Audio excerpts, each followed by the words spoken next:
Yeah. All right. All right. Welcome into the Robin Comrade and Kale show. We'll get started in just a second. Give folks a second to jump in here. Big show planned tonight. Kale told me a story before we went on the air tonight. I might want to share that. I might not. I'm gonna send a link to that to your. I'm gonna text you the link to that podcast or that shoot interview. That you channel? can pull it up and watch it. It's funny. Yeah, well, we might share that story tonight. We might not. He talks It all depends about. on- Remember when he stabbed Arn Anderson with the scissors, Yeah. and they got in all kind of trouble over that. Yeah, they talk about that Yeah. in there too. All right. Well, now that the comrade's with us, here we go. Welcome into the latest edition of the Rob Comrade and Kale Show. My name is Rob Sanders. I represent the Clemson Tigers on this podcast. Winners of 2 of the last 4 national championships. The CFP is basically the Clemson Invitational. I mean, we've been in it every year but one. We are, of course, the Clemson Tigers on this podcast. I have 2 co-hosts. One is about a mile and a half from me. I welcome in the Dirty Russian, the most hated man ever, Comrade Mike Dobreski. Mike, good evening, sir. It's good to be here. The mile and a half is not far enough for social distancing. I still believe I'm going to catch something from you. I don't think I'm far enough away from you. I can feel your breath on my back of my neck sometimes. So can your wife. Not always good. Not always. Not always safe. Oh, Lord. I'm so bad. Don't tell Jane I said that. Jane's a nice lady. I also have another co-host. He's like probably, I'm guessing, 145 miles from me. He's at No, I'm not that far. How far are you away, Kale? Probably like 110, but we're so 110. far apart that the halfway point is Newberry. 110 miles away from me and 111 and a half away from the comrade. He is the man that would slap the hell out of Sid Vicious if he could. He is Kale Hall. Kale, welcome to the show. What's up? It's great to be here. So great to be a Gamecock, even though we don't have much Gamecock to talk about right now. In fact, we have no Gamecock to talk about right now. We have none of that. At least you're not losing. Good point there. Shout out to the folks watching on Facebook Live. Tonight, the theme of the show is our worst sports memory. I'm going to show you a couple of different little things here in a moment that are our worst sports memories. We'll get into that. That's going to be fun in just a moment. I want to thank our sponsors first. We'll start with Dennis Wilson from DNC Trucking and Transport. The No Spin Zone segment with the Comrade. Comrade, read away. It sucks to be a Gamecock. Clemson has won 2 of the last 4 national titles in football. Just a note for people to know, I hoard toilet paper. I have 700 rolls in my garage. I also hoard hand sanitizer. I think Gamecock fans should give Will Muschamp 8 years. Even if it means we go 4-8 this year and 4-8 next year. That is the standard for South Carolina football, and we all should be happy. It sucks to be a Gamecock. Clemson owns the state. Go Tigers. That message, courtesy of Dennis Wilson, DNC Trucking and Transport. Comrade, I didn't know you hoarded toilet paper, man. Did not know that. We don't really hoard, but we order it twice a year. I will say that. We are stocked. So you do hoard it. Okay. Well, my wife orders it twice a year from Amazon, and our last order of the year came about a week before all hell broke out in our country. Yeah, we had a bunch, so we have given some away though. Friends in need, we have made some arrangements and taken stuff to people. So it's a full of shit. Nobody orders fucking toilet paper from Amazon unless it's really a time of need. We did. I swear to God, we do. My wife does it. My wife does. We also have to thank Callaway's Bar and Grill out in West Columbia. They are on Highway 1 diagonal from the Walmart. They are open every day from noon to 10 during the coronavirus thing we've got going on right now. you could still get your whatever it is you want from Callaway's. They've got all kinds of great food. You can't enjoy the classic video games. You can't enjoy the classic atmosphere, but you can still get the Callaway's food, including getting a 6-pack of beer to go. Thanks, Henry McMaster, for that. Best thing he's done during this coronavirus deal is open it up where you can get a 6-pack to go at your favorite restaurant. Thanks, Henry. Appreciate that. Anyway, nice. we got this toilet paper that it comes in by, well, I haven't seen it in like 3 weeks because of the situation that we sell at my work, and it comes in by the pallet. There's 112 packs to a pallet. Nice. It's called Virtue, and it's the toilet paper. The stuff is so cheap that if you hold it and you squeeze in on it enough, just too hard, I mean, the plastic wrap on it will actually break with little or no pressure. I mean, it's that fucking cheap. Is it John Wayne toilet paper, Kale? Yes, we call it John Wayne. That's what we call it, John Wayne. It's tough as nails, and it doesn't take shit off anybody. Exactly. But make sure you go to Callaway's and I don't think they'll sell you toilet paper, but they'll sell you some chicken wings. Go and check out Callaway'sBarNGrill.com and order you some food. Also, Otis Driftwood Carolina Reaper pickles right in front of me, which I've eaten some. And then this lovely substance made, it's pineapple upside down cake. Yeah, you know what that is. Get with Otis Driftwood. Find him on Facebook, and Otis will hook you up. Also, the patrons for our show: Lawton Swan, Thomas Young, Stacy Hamp, Keith Harrelson, Jamie Phillips, Tabitha Sims, Robert Knight, Positive Mike, Lisa Sestair Harkins, Jeff Pritchett, Christian Young, Nathan Medlin, Eddie Hicks, Sally Donegan, and Melanie Bookhart. You can become a patron today. Go to robincomrade.com and you can be a patron.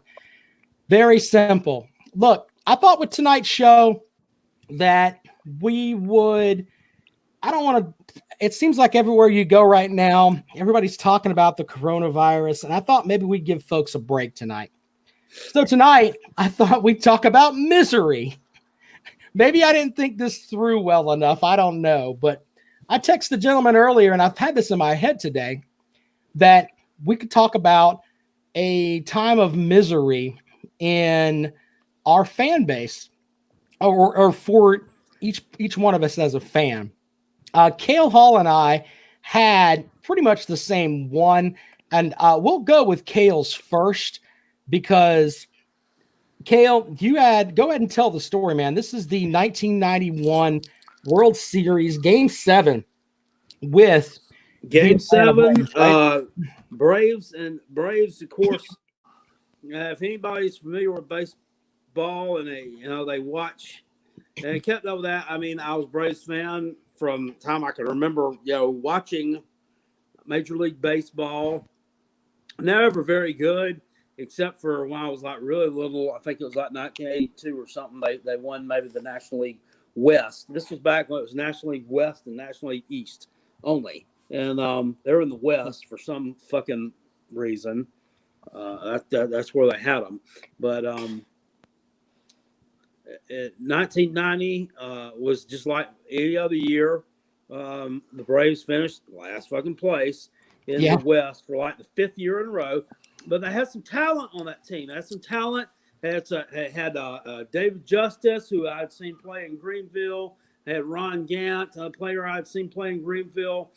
Steve Avery was a young pitcher who, I saw him in Greenville for just a flash. I mean, he was like 6-0 in Greenville, and boom, he was gone up to the major league. So they were shitty, but come September, they started winning some games. They had some talent, and they turned things around.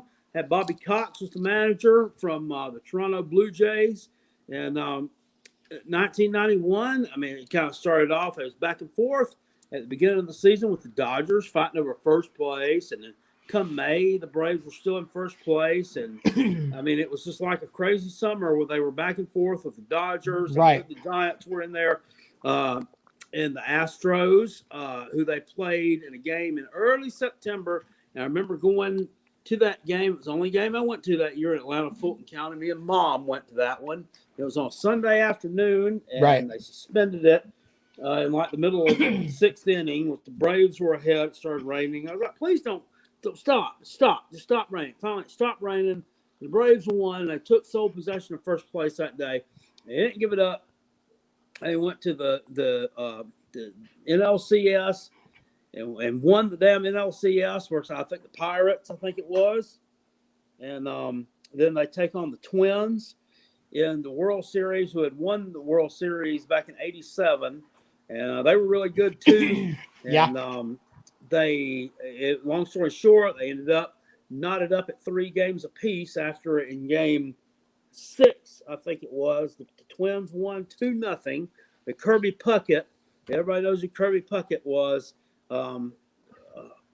Hit the homer to second send it to Game baseman? 7. He hit the homer to send it to Game 7, didn't he? Charlie Yes, Lee he Brandt. did. Yeah, He that's did. right. And Kirby Puckett wasn't known for hitting home runs. But he sent one out over the fence, and that was a call that was it's been relived years and years later. Touch them all, Kirby Puckett, touch them all. So they sent it to Game 7, and it was like knotted up at 0-0 for like 10 innings. And it's like, shit, is anybody going to score here? And the Braves brought in the side armor, Alejandro Pena. He gave up a bloop single to, damn it. Dan Gladden. Dan Gladden. Dan Man from Gladden. Dan Gladden. And then they won, but there were some moments in that one.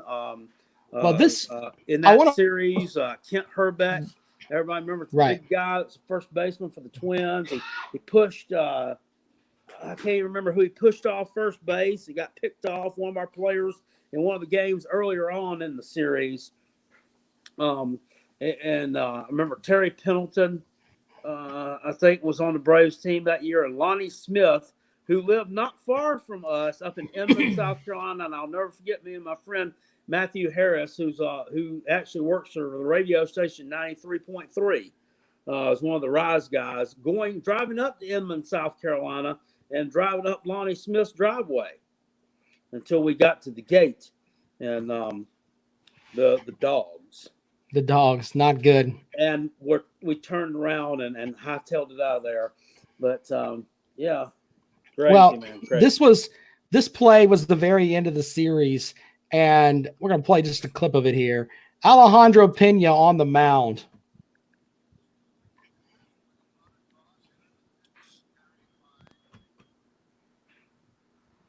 Dan Gladden, look at this play. So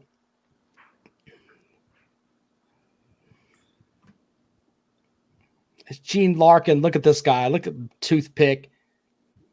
Ugh. Good God. I'm not watching any more of that. To hell with that. That sucked.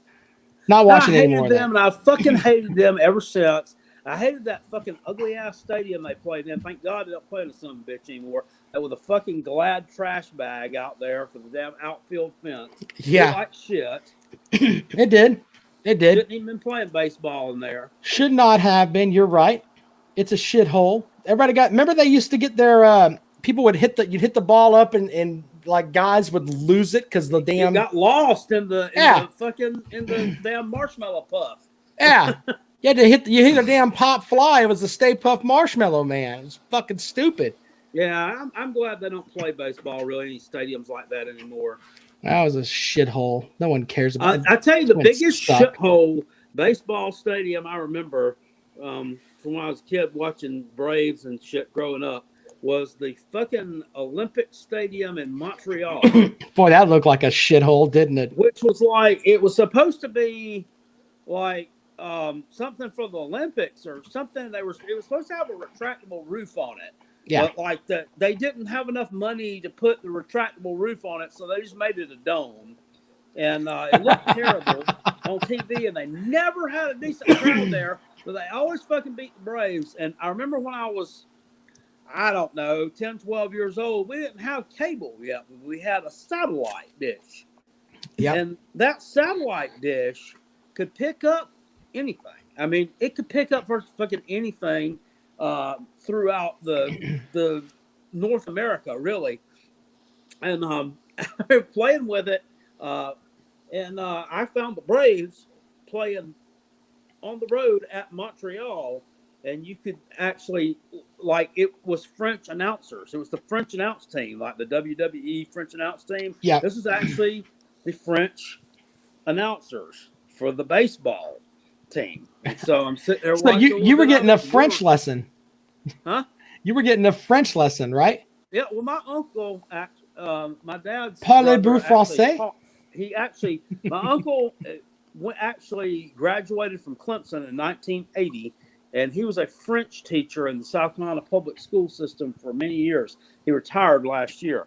So I could do a little bit of it at one time, but not really anymore. But I remember watching one of the games, and you know what the score was, because, you know, 1 is still 1 and 2 is still 2 in English and French. And we were winning a game, and then in the bottom of the ninth, and they hit a fucking walk-off home run. They're like, Team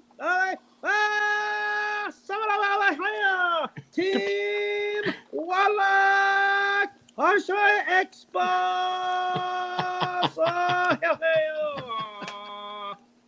I'm like, fuck you, Tim Wallach, game-winning home run, walk-off. The Expos killed the Braves for a long time. Then the Braves went and got Marquise Grissom from them, and then the Braves started winning. That kind of helped out a good bit. The Expos became the Washington Nationals, and they sucked dick for a few years. Well, I think they still suck dick now. They just do it in America instead of up there in Canada. To hell with the Nationals. Can't stand them. Comrade, you know, I got to give you your minute here. Yours is very simple, and yours is just I feel bad for you because yours. Tell people what yours is first of all, so people will know. October 25th, 1986. I was 11 years old, and 86 was the first year that I was old enough to really follow a whole baseball season. Like, kind of get the whole idea that, okay, you play 162 games, you have a division, the playoffs. Like, I went to the World Series in 83 with my dad, Phillies and Orioles.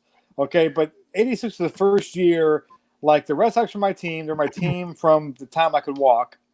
But it was the first year I could follow them. And what I mean by following a season means when my dad woke me up in the morning for school, it would be like, hey, they won last night.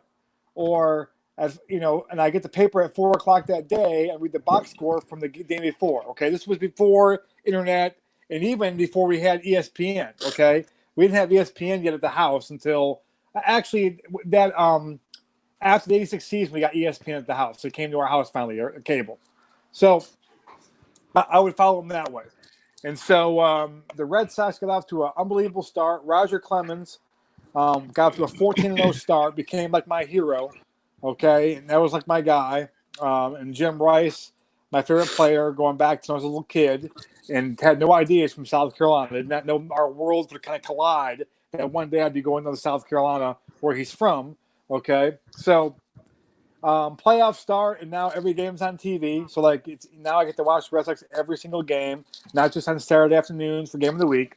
And I was a huge Red Sox fan, but I had not yet really understood their history yet. I didn't understand they hadn't won a World Series in a long time. I kind of knew they hadn't won in a long time. I didn't get the whole curse and the Babe Ruth stuff. I wasn't really in, like, didn't know a lot about that stuff. So against the Mets. Now, one thing I will tell you, we got Mets games on TV all the time the following year when we got cable, okay? And so that we're in New York, the Mets area. And so when I was growing up, there was no Yankee fans around. There was Mets fans and Red Sox fans. And I laugh about this now because all my Facebook friends are Yankee fans, which is weird because in 6th grade, they were all Mets fans because the Yankees blew a big chunk. Okay, so they switched off teams. So like, oh, no, I've always been a Yankee fan. Really? That's weird because I remember in school, you had Mets hats on. It was cool to be a Mets fan back then. It was the only time in the history of the two franchises where it was cool to be a Mets fan. He had Dwight Gooden, Darryl Strawberry. Okay, the Yankees like really had no one in the 80s. Okay, Jesse Orozco. yeah, they did. Yeah, of Ron course, Darling, yeah. Gary So- Carter. Gary Carter, yeah. Yeah. The Mets were like a fun team to watch, and they were like Dykstra too, right? yeah, Dykstra, Nails, Mookie Wilson, Gamecock. So anyway, when the Red Sox were up 3-2, and we're leading with a 3-run lead in the 8th inning, I'm celebrating. I'm drinking Kool-Aid. We had these little small cups in our house, and I was like drinking Kool-Aid like it was champagne, like celebrating.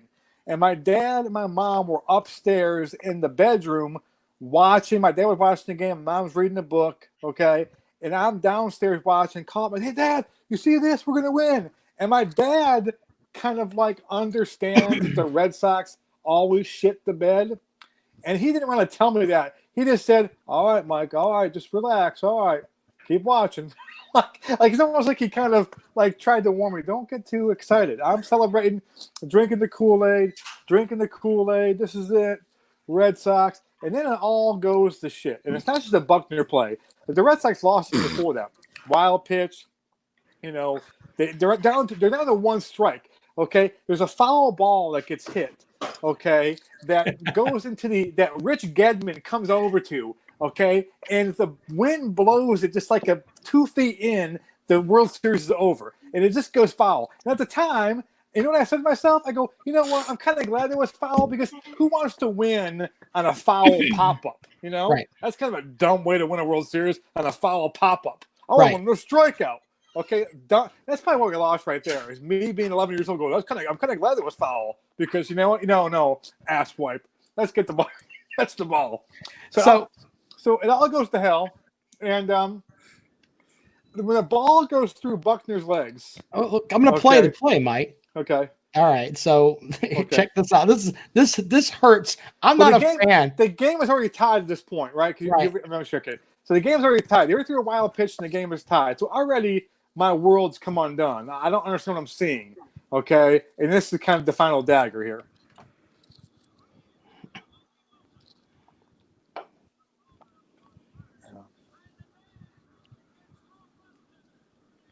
I'll never forget Vin Scully, who says, if a picture's worth 1,000 words, you've seen about 1,000,000 tonight.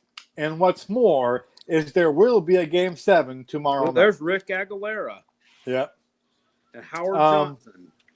And I remember at this point, I was stunned. When this is going on right now, I was stunned. I could not believe what I was seeing.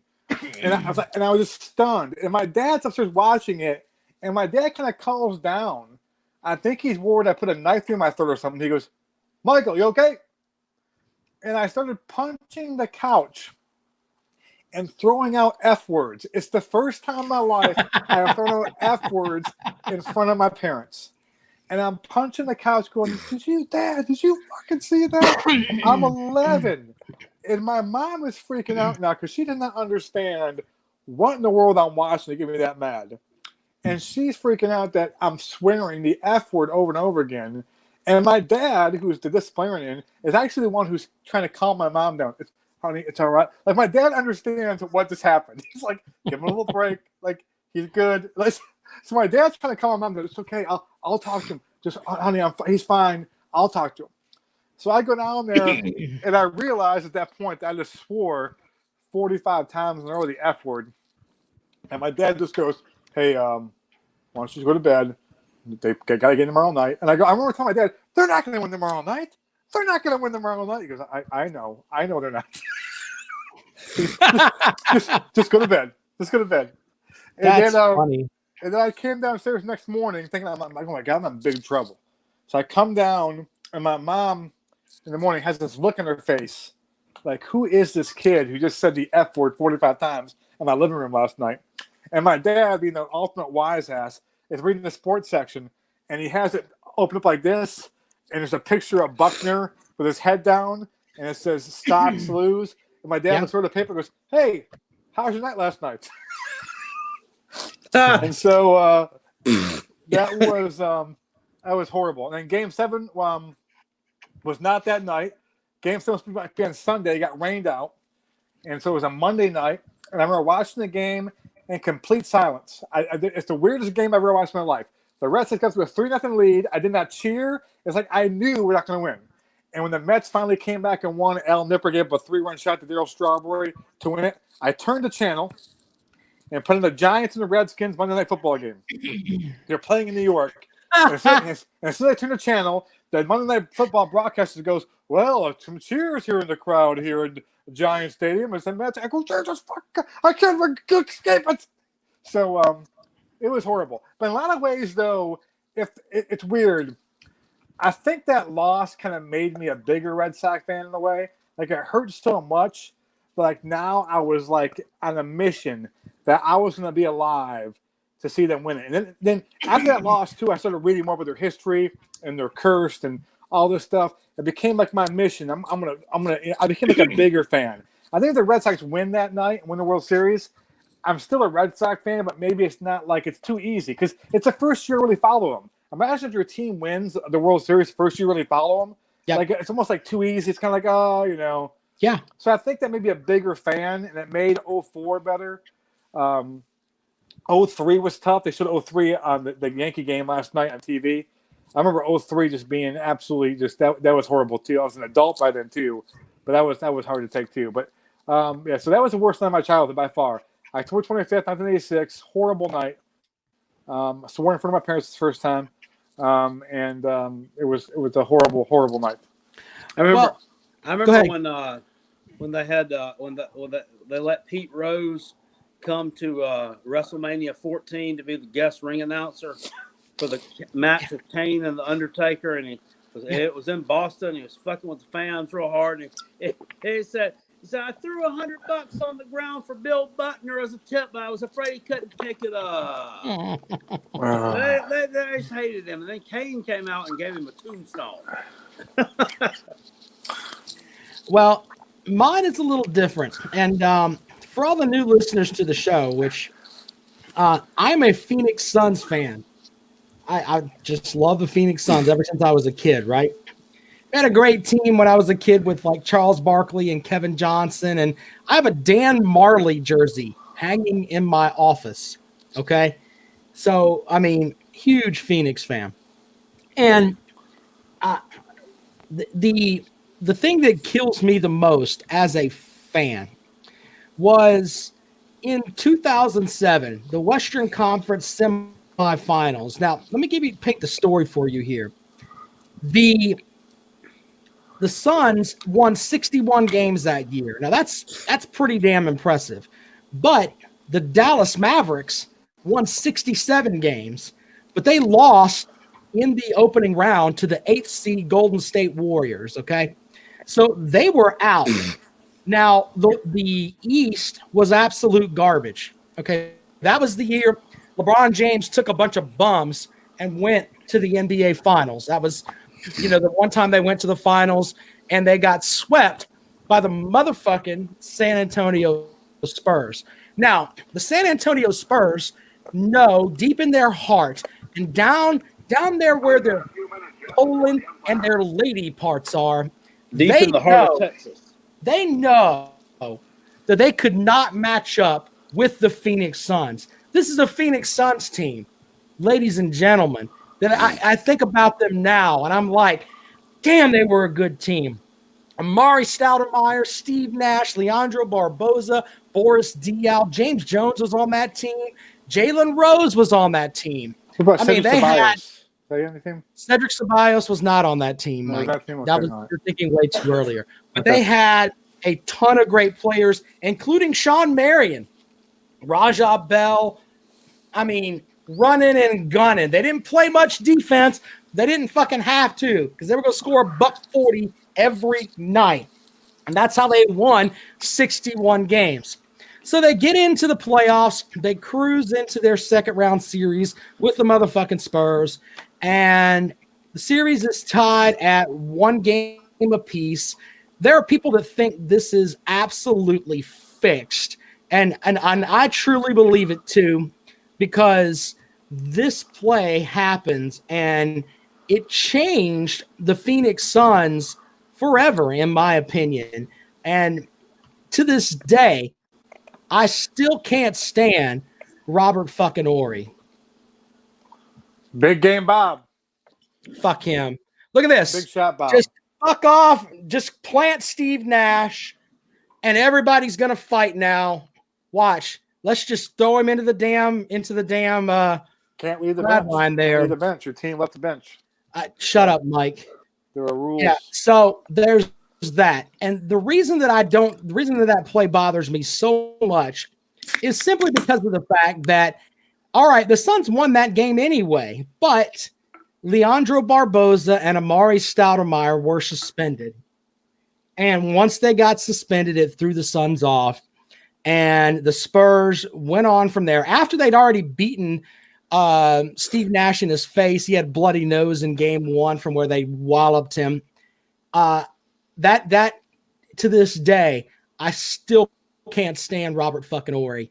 And I'm not, this is not a joke. If you listen to this podcast, Robert Ory, if I see you, I'm going to slap you in your motherfucking mouth. He deserves it. He stole, flat out Big shot stole Bob.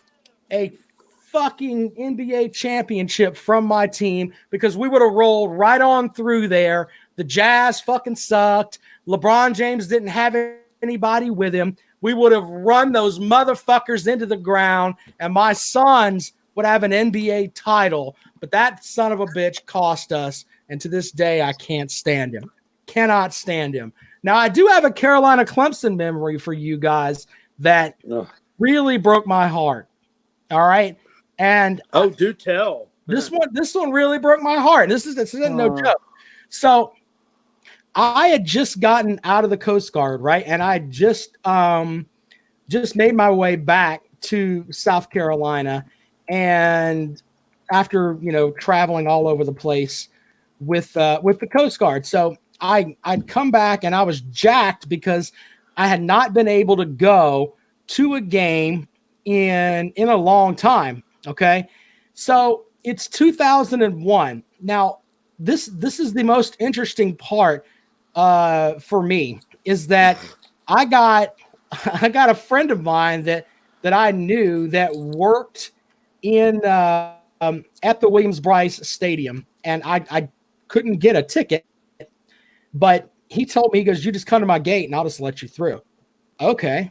So I go to his gate and he lets me through. Now this Clemson team, let's put this into perspective for just a second.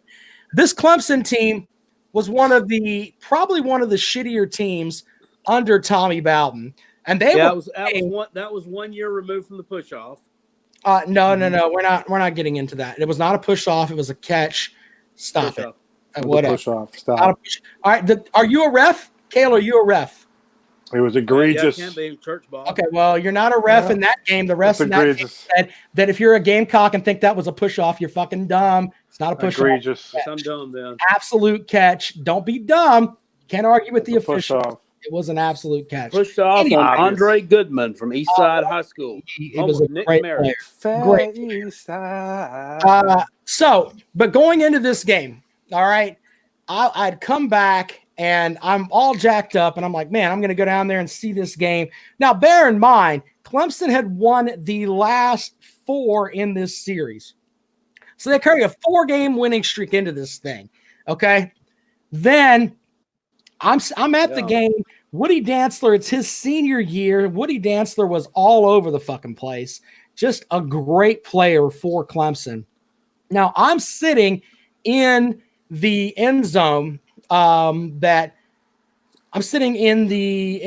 that's towards the far end of Bluff Road. I had a seat down there. And I had watched as this South Carolina team was one of the best South Carolina teams ever. Up to this point, you could argue this was the best South Carolina team. You guys agree on that? What? One of the best South Carolina teams ever. 01? 01, yeah. 84 is better.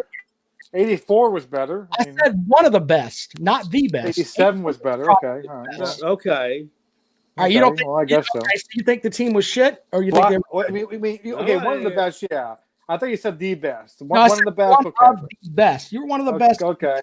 84, 87, 01. Okay, I can buy that. It depends Kale, on how far we want to expand out the best. Would you put them in the top 5, Kale? Would they be in the top 5 at that time? Even at top that 10. I mean, no. At that time, you wouldn't have them in the top 5. You can name me 5 better teams before 2001 that were better than the 2001 team. 1969 because they won a championship. Holy fuck! Hardware. ACC. 1975 they went to the Tangerine Bowl. 1979 they went to the fucking Hall of Fame Bowl and beat the Taters. 1980 they went to the Gator Bowl on that, won the Heisman Trophy. Gator Bowl. 1987 was better. 1988, quite honestly. So yeah, in 1994 they beat West Virginia in a bowl game more recently. Something not done in a while. Mm-hmm. And Brad Scott brought you that. All right, so if you want to go with that Kale, that's fine. But who done it? I think, and the comrade said too, one of the top 3 teams in South Carolina. Well, I mean, I was just thinking 84, 87, but Kale has a little more historical knowledge before 93 than I do. But well, that's because you're a Yankee carpetbagger. Well, because I'm just saying I wasn't following as closely until I got to school down here. Well, so anyway, he saw the light years ago. No, he didn't see the light. I came down here. Bullshit. Anyway, so I am at Williams-Brice, and this is back in the day of the doo-doo ice. That's a real thing that happened, and this is the final. I want to play this. This is the final play of the game here, and as you can see, Woody Dantzler's back there doing his thing. Let me see if I can. There we go. Woody Dantzler doing his thing here. Now I'm watching this. Look at this shit. Dantzler still has a chance to win, by the way. I remember this. They dropped like 10 men. Look at Lou Holtz getting his ass. Fuck him too. Lou Holtz needs more credit by the Gamecocks too. I think Lou Holtz did a big job of turning the program around from the trash heap that Brad Scott left. All right, so I'm in the end zone, right? And all the Gamecock fans are like, oh my God, we're not used to this shit. We may beat them. Ooh. Everybody's all happy. Dantzler, of course, heaves it down there again. This one, close. Oh, he should have fucking caught it. And I'm yelling, God damn it, catch the ball. Fuck. I'm mad. Push offs that day. Yeah, they that was obviously they screwed us over there. Whoever your center was, there's that. Dick too. Did he skip the pass? Listen to these idiots. Look at all the yay, we won.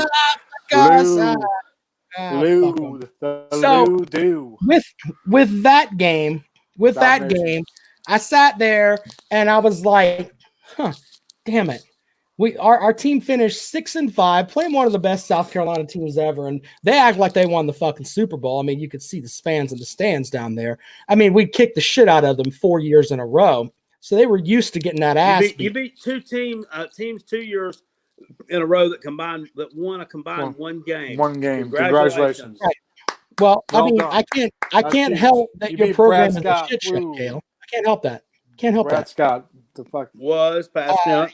Brad Scott. Yeah, you won all those games with Lou Holtz with Brad Scott's players. Phil Petty was a Brad Scott recruit. Do you think you win those games? Hold on. Oh, no. Don't own on me. Do you win all those games without Phil Petty? Phil Petty was not a Brad Scott guy. Yes, Phil Petty was a Brad Scott recruit. Look it up. I don't have to look it up. I know he was a Brad Scott recruit. Simple as that. Brad Scott recruit. You might be right, but I don't. I know I'm right. I don't think that's. I know I'm right. You won because of Brad Scott's players. One because of Brad Scott's players. I don't argue with things I'm not sure of, so I won't argue. Yeah, well, I know more about your team. When I argue, I know I'm right, so I have to look it up and check. Look it up. That's why I'm never wrong. I only argue when I'm right. The most heartbreaking Gamecock moment ever. It has to be for me, and I know of anybody on here of any age, has to be the 1984 lost to the fucking Naval Academy. Yeah, that had to be shitty. Because you can laugh at me if you want to, you can whatever. I'm telling you, if they won that game like they're supposed to, I have no doubt that team would have won a fucking national championship. They would have. That they were a good team. They had the defense to do it. They had just enough offense to pull it out. And I mean, let's face it. I mean, that was kind of a down year. And BYU ended up being the fucking AP national champions. Won the Holiday Bowl like December 24th, and they were national. Think about that. The national champion. They beat Michigan. Yeah, beat Michigan in the Holiday Bowl, which I believe was like a December 28th game. It wasn't a New Year's Day game, the Holiday Bowl. Right. And that's how different college football is now. So but I remember, and that South Carolina Navy game, I had went the past 2 weeks, and I didn't get to go every week back then. I was like 9 years old. I had went to Raleigh when we beat NC State. I went the next week to Columbia, beat Florida State, and we were 9-0. And I remember watching that Navy game. I remember watching it at Grandma's house. Yeah, and she had a wood burning stove, and they had a satellite too. Yeah, and we picked it up on a channel called Home Team Sports, which is out of it was out of New England, the New York coastal area there, which is Naval Academies in Annapolis. And I just remember just feeling weird about it. But I really didn't know anything back then. I didn't know what Navy was. I didn't know what Army was. I really didn't. They didn't resonate with me. But I remember falling behind 7-0. And this team had won like 2 games all year. And they had a really good running back named Napoleon McCallum. And he had broke his leg like in the first game of the year. So, I mean, they were essentially done before the season really even got started. And I remember falling behind like 7-0. And I was like, okay. And then we tied it up. I'm like, we're going to be all right. And then they scored. It was 14-7. I'm like, huh. And then they scored again. I'm like, huh. And they score again before halftime. I'm like, huh. And before you know, it's like 38-7 Navy. And I'm like, God almighty. And we scored a couple touchdowns late, but they couldn't come all the way back, obviously, just because the style of offense Navy runs. I mean, it's ball control, just like it is now, pretty much. And and we couldn't come back, and they lost, and fell in the polls. And the next week, they played at Clemson, and there was a hangover effect there. I mean, they were favored against Clemson because that wasn't a great Clemson team. They were, if anybody remembers, they were behind them like 21-3 at halftime, I think, or right before halftime. But then they started to wake up, and the second half, the Gamecocks just totally kicked their ass, and we won that game. But then they went to the Gator Bowl, and if there's ever a case of didn't want to be there, that's a case of they didn't want to be there. It should have been in a national championship, and they knew it. And they lost that game to Oklahoma State. That was back before the mullet. And I'm 40. I'm a man. And I'm a man. Twitter just for people who want to cash a check and sit at home on their ass. That was I don't know who the Oklahoma State. It might have been Jimmy Johnson. Might have been the coach for Oklahoma State back then, but we lost. Like 14-13 or something like that. It was that was a bad day. But that loss to Navy had to be that was one of my most painful sports memories too. I will say this though. I was not down here. I was not watching Gamecock football in '84.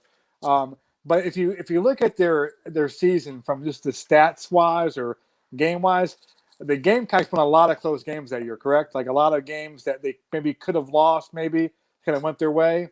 And what, 84? No, 84. Actually, the closest games that they played that year were against the most inferior. They played a close game against NC State, who was not a good team. They blew out Florida State, who was a good team. I think they beat Notre Dame by like 4 points, who was okay.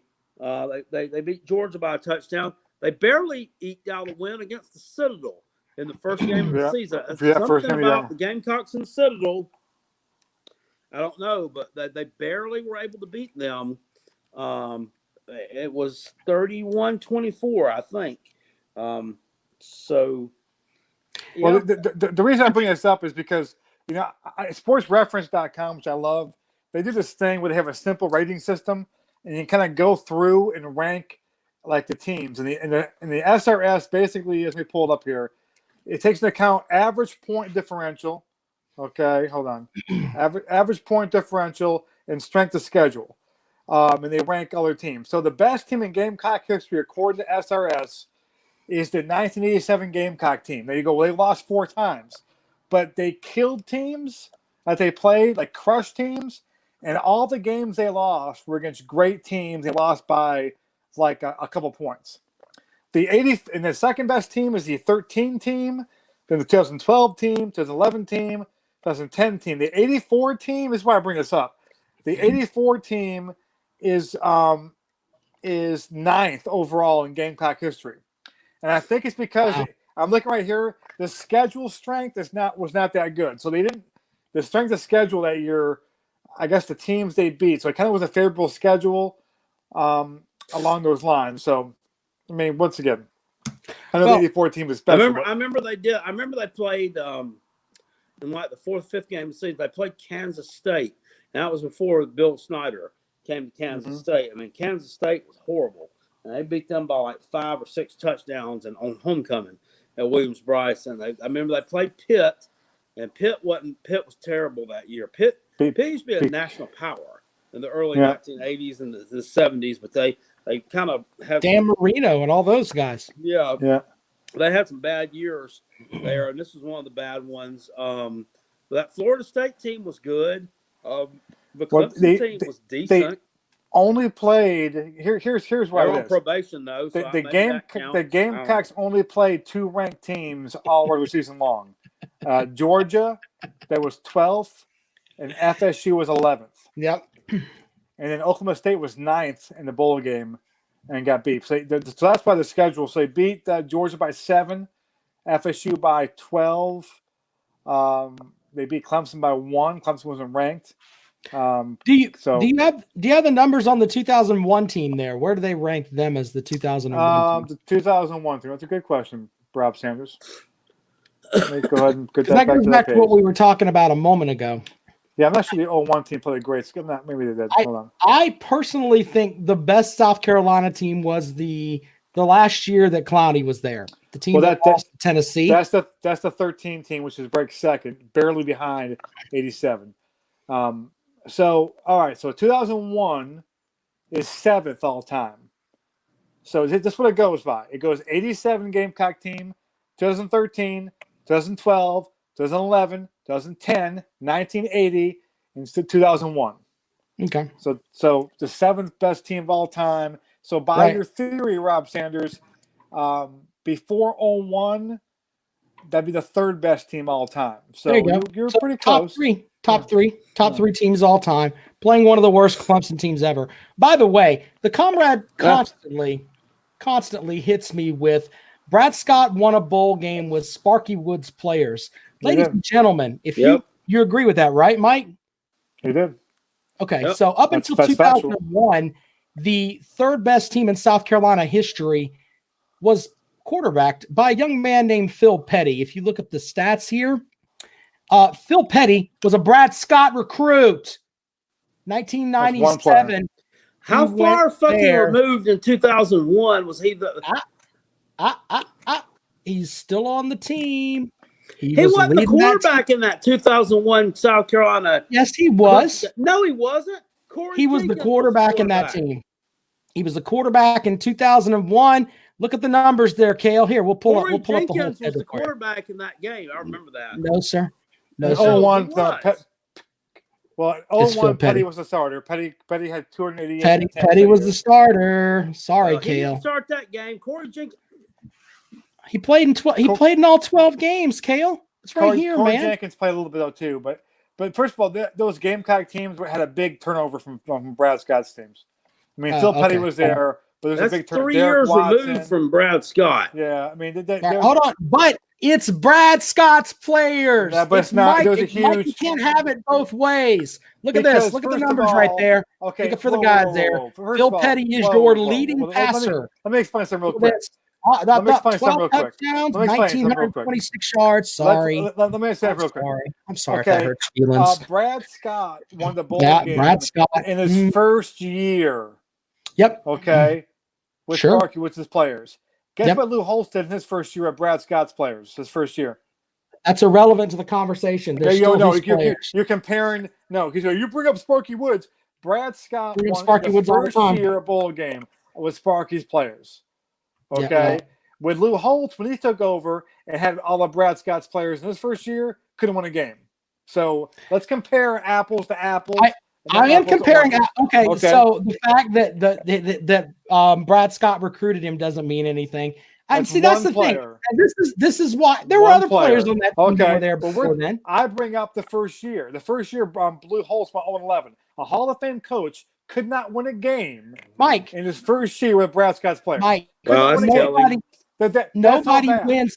Coaches come to South Carolina to die, Mike. Okay. Steve Spurrier left. Steve Spurrier is one of the best fucking coaches of all time, and he left. He left holding his hat. We're not comparing like things. You go to that shit. Brad Scott's first year, he won the first bowl game. He did. Lou Holtz's first year of Brad Scott's players could not win a game. That's what you compare. Those right. You go. Well, don't want to compare the following season. Well, a lot of those players. The following season, a lot of the guys. I think had 8 players that decided to transfer because they didn't want to play for Holtz. There's that too. There's the accountability factor there. There's a big turnover. So compare like things. Okay, the first year and the first year. All right, hold on. Okay, huge difference. It doesn't matter. Yes, it does. You brought quarterback. Don't compare things. You want to compare apples to oranges. Compare apples to apples, please. It was still his players. It doesn't matter. Sparky Woods leaves. Brad Scott wins a bowl game with all his players. Okay? All I'm saying is he had players. Oh, look, you don't have to. You can't use the same first year, 0-11. You can't use the same argument. It's okay. It's okay. The same argument. You want to change it up. You want to use years. No, I'm not. No, I'm not. Yes, you are. It's the same thing. Compare. Look at this. Look at NASCAR Vols comment. No coach has ever gotten another job after leaving Carolina. Yeah, true. I remember you guys ruining Lane Kiffin when he decided to leave you for greener pastures and go to USC and went out there and sucked the dick.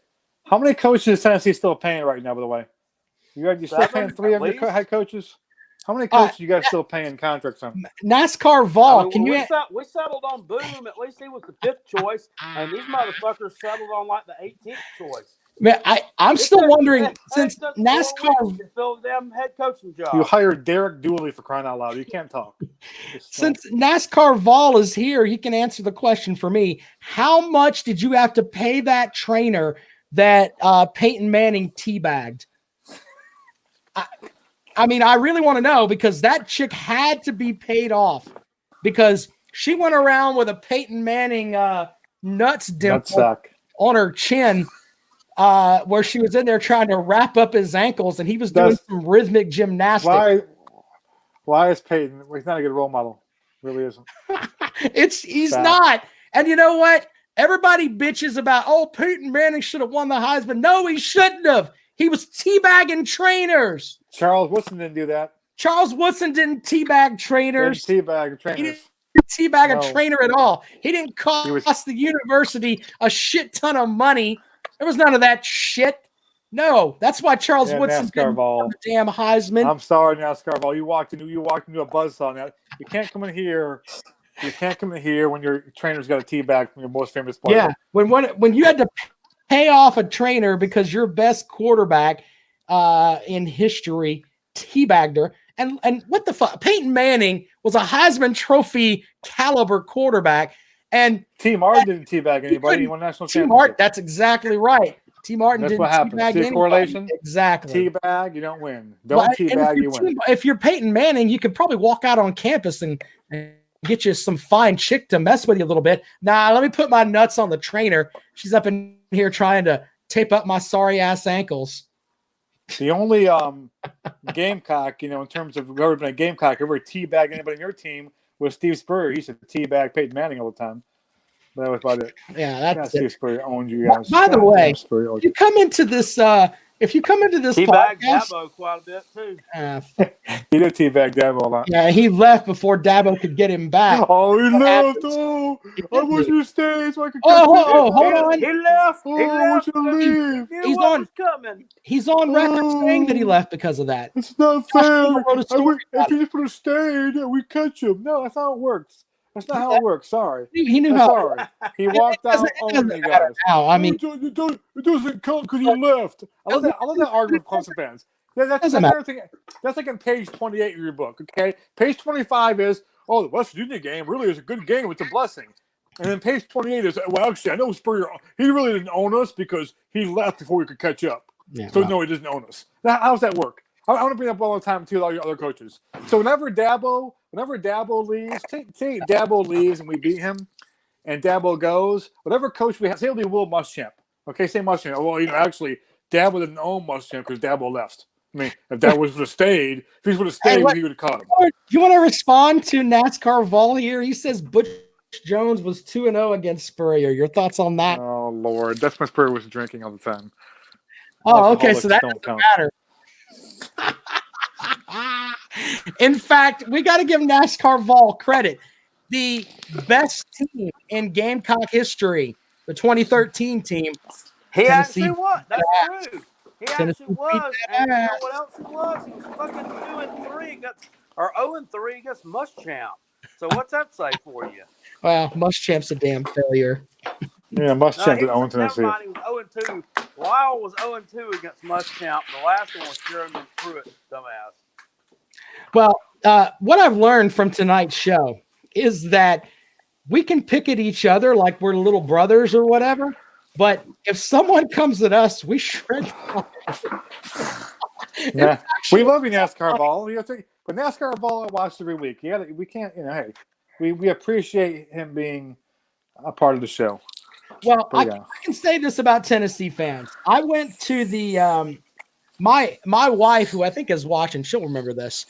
She bought me tickets to the Peach Bowl the year that we throat fucked you guys 63-17, and we were laughing in the stands, and Justin Miller was screwing your cheerleaders and all that. That's the year we went to the Peach Bowl, which ended up being bad because Bowden got another year out of it and a huge contract. But we go to the Peach Bowl, and I remember partying with some Tennessee fans down there, and we were all buying each other daiquiris and shit inside the Georgia Dome, and I had to do a segment on a show that I was working on, and they wanted a segment during the show, so I go out and I kind of forgot about it, right? And my phone rings, and they're like, "Hey, Rob, you ready to do the segment?" I was drunker than Cale Hall has ever dreamed of on peach daiquiris and beer at the Georgia Dome. It was insane how drunk I was.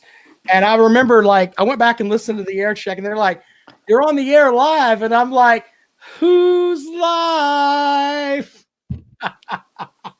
I was hammered, but the Tennessee fans were cool to us there, so we appreciate them.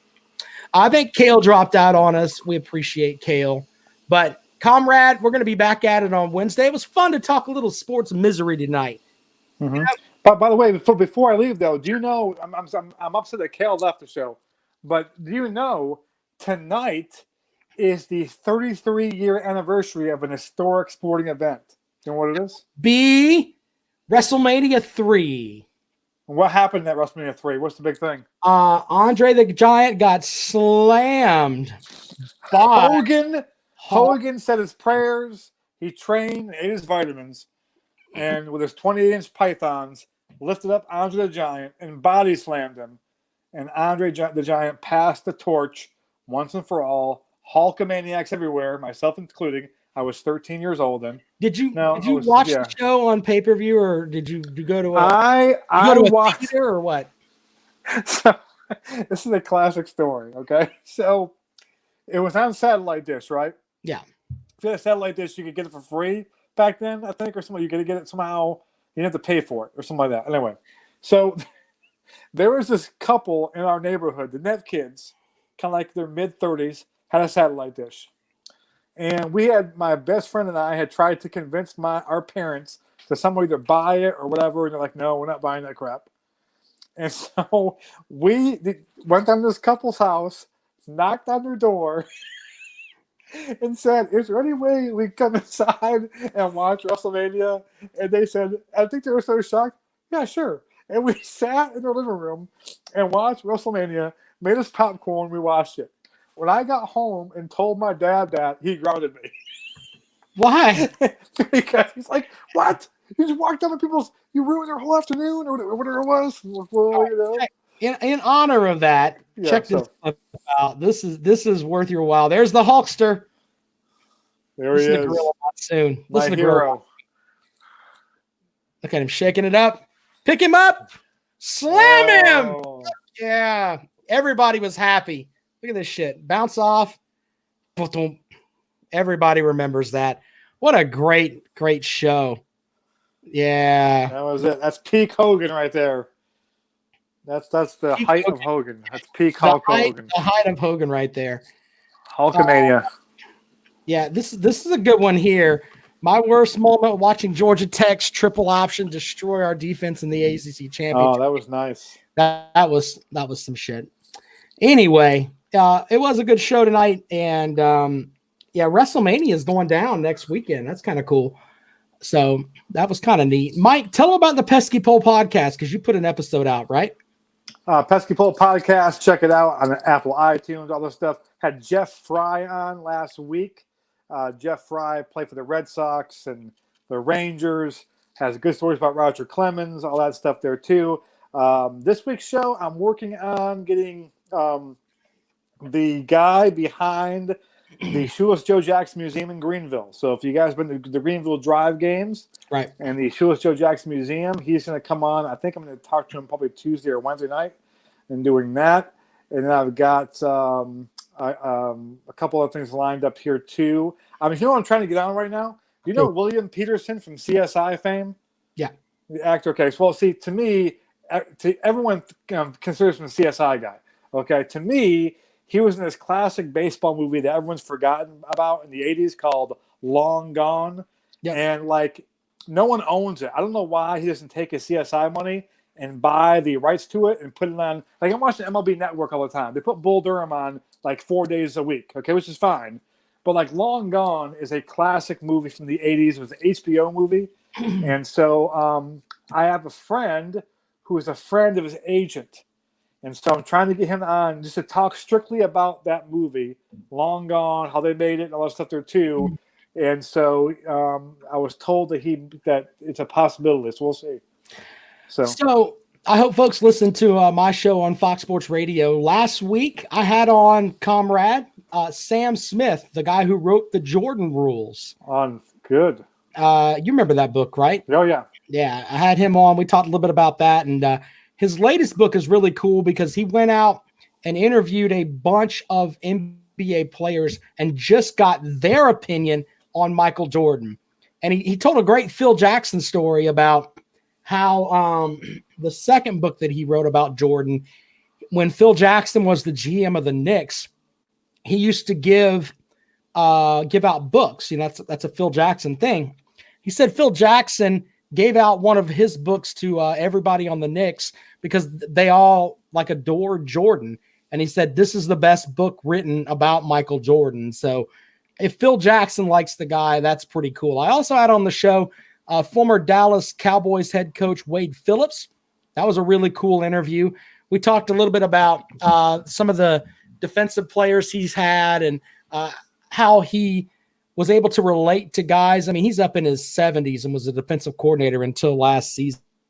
Really cool. I talked about how great Aaron Donald is, Ndamukong Suh. He coached Reggie White. And here's a stat that might amuse you, Mike. The strike shortened season where they played 12 games, Reggie White that season had 21 sacks. So in 12 good? games, that's pretty solid. He had Decent. 21 sacks. Think about that for a minute. That's amazing. I love that. There's a highlight of Reggie White. I forgot what guy it is, what team it's against now, but he just shoves this offensive tackle, this big dude with his left arm, with one arm, just shoves him back into the quarterback like it was nothing. And I think it was a Dallas Cowboy guy too. He just shoves him back. I think it was. He shoves him back into Aikman's like grill, and with one arm, like it was nothing. So Reggie White was a strong dude. And the other interview I had was, you're not into this stuff, but Michael Bisping, who won season 3 of The Ultimate Fighter, actually lost his eye in a UFC fight and was still UFC champion like 3 years ago. He's from England, and he is a very cool interview. Download the podcast. It's at The Rundown with Rob Sanders. It's on Fox Sports Radio 1400. You can listen to all of those shows. This week I'm going to have on Mike Moody-Ham, who is the author of Sex, Lies, and Headlocks. But he wrote the original story about what Comrade was talking about earlier with the story of WrestleMania and all that. He wrote that story a long time ago, and he's got the longest running wrestling column in the country. And it's actually in the Post and Courier in Charleston. And he is a friend of my show, friend of mine, one of the coolest guys you'll ever meet. Jonathan Boatwright with a comment here. That was when Reggie White was with the Eagles. You are right about that, sir. But check out both of those shows. We'll be back at it on Wednesday. I don't know what we're going to talk about yet because there is, there's not much going on in the sports world. There are a couple of things, and one of them before we get out of here tonight, I didn't think about this, but I was talking to Justin Hall. Justin Hall is the play-by-play voice for the Lexington County Blowfish. A lot of the Gamecock players and Clemson players that we didn't get to see this year are possibly going to play in the Coastal Plains League. Because if you think about it, a lot of times, especially with pitchers and stuff, they've reached their innings limit and they can't play because, they have to have some downtime or whatever. But the Coastal Plains League is it's a lower level as far as, it's not the Cape Cod League. It's like the Cape Cod League, but the Cape Cod League not as good. Yeah, the Cape Cod League is the elite. It's the elite of the elite, but the Coastal Plains League this year, since everybody's going to be able to play, there's going to be some great games in that Coastal Plains League because there's going to be a lot more of a higher talent guys there. Because if you go to a normal Coastal Plains League game, you may have some guys from Francis Marion and stuff like that. And not to be disrespectful to those guys, but you may have a lot more South Carolina, Clemson, Georgia Tech, bigger Power 5 school players because they didn't play their regular season. So that's going to be interesting too. Mike, we need to go to a Lexington Blowfish game. I do. I've been there before, and Bill Shanahan, of course. I go back along with Bill Shanahan. He actually, when I was a freshman, was I a freshman or a sophomore at Carolina? Right. I took a sport administration class that he taught while he was the GM of the Bombers, and we used to kind of work for him a little bit too on doing all of their kind of giveaway stuff, and of course he's got the connection with Mark Herman.